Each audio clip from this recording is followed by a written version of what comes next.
Hello, welcome back to the vlog. So, I made a prediction on air that race 1 at Monza was going to be a barnstormer.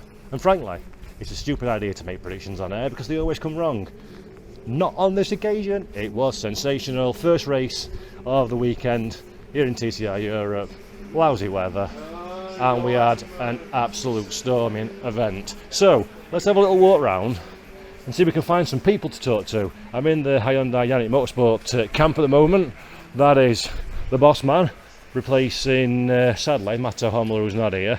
Had a bit of a quiet weekend, but his teammate, Joachim Galash, didn't. He drove absolutely fabulously and got himself a podium, second place. Really, really good. This is a guy that had a nice driving qualifying, but things just didn't quite pan out, unfortunately, in the race, and it ended up being a bit of a retirement, but I'm sure they can be satisfied with their day's work.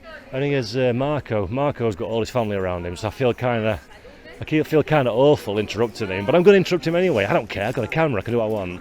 Marco! Hey man, how did that go?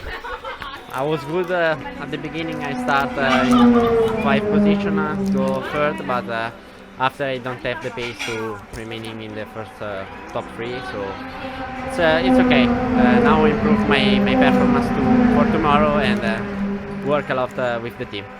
Now, we saw a fight between you and Isidro, and I think I said on the live pictures, this is the future of touring car racing right here, right now. Tell me about that battle with Isidro, that looked fun. Yeah, it was very fun. At the beginning, Isidro was faster than me, but after they lose a apex in corner 3, I think, and it's possible to push to pass, and I passed it, and after it was really good, so I'm faster and go to take any meter. Now, in the commentary box, my window overlooks the grid, and my backside was chattering at the start of the race, going, God, I would not want to be on that grid. What's it like going down into T1? It's not easy, but unfortunately, I think there isn't any accident, so it's okay.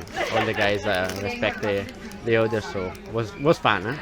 Don't see anything. Yeah, great race, brilliant, mate. Well done. Take care. Have a good one. So that's Marco Butti, had himself a pretty sensational race. I'm kind of getting used to saying that now. Marco Butti had a really good race because that's what he does. I need to calm down with my praise because I'm saying it all the time. But he really, really did well.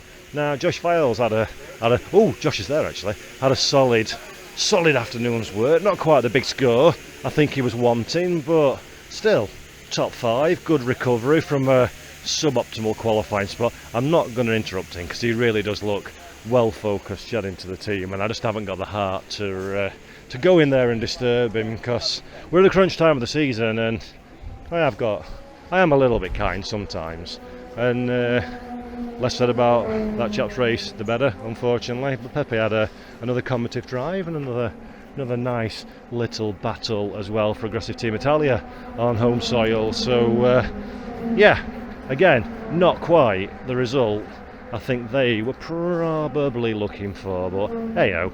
And let's have a little wander in a Conti actually, because again, superstar, great drive.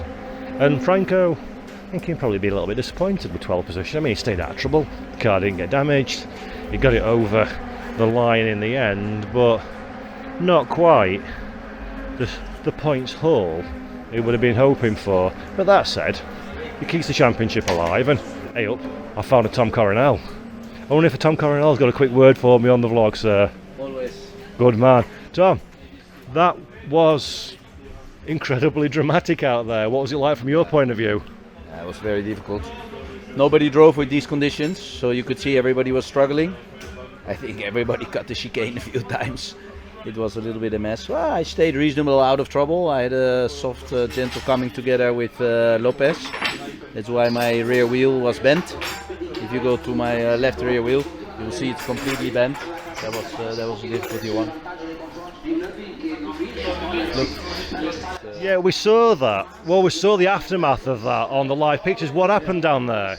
Yeah, under the braking, it seemed like he touched me. Under the braking, he just clipped into my wheel. Yeah. So, not the result you're looking for, I suppose, but good learnings for tomorrow. You're feeling more comfortable for what Sunday might bring? Well, if it's tomorrow wet, at least we know what to change, because like this you cannot race. Yeah. Well, great stuff anyway, Tom. We enjoyed it at home. Thank you. And there we go. That's the damage that Tom was referring to. I don't know if you can quite see that on the picture, and that'll explain why maybe the DHL number 33 wasn't quite as competitive as we expected him to be. So, real shame. And Sergio Lopez, of course, one of our RC2 junior drivers that return to the championship for this round, and Sergio will be disappointed with that one as well, I'm absolutely sure. And not the first time we've seen him in a bit of dramas this week, in this championship, but them's the breaks that you have when you go touring car racing. And I think let's have a quick walk down here actually before we wrap up, see if we can find a couple more people to have a chitter-chatter to. It's because of the timings of when we've raced sort of midday.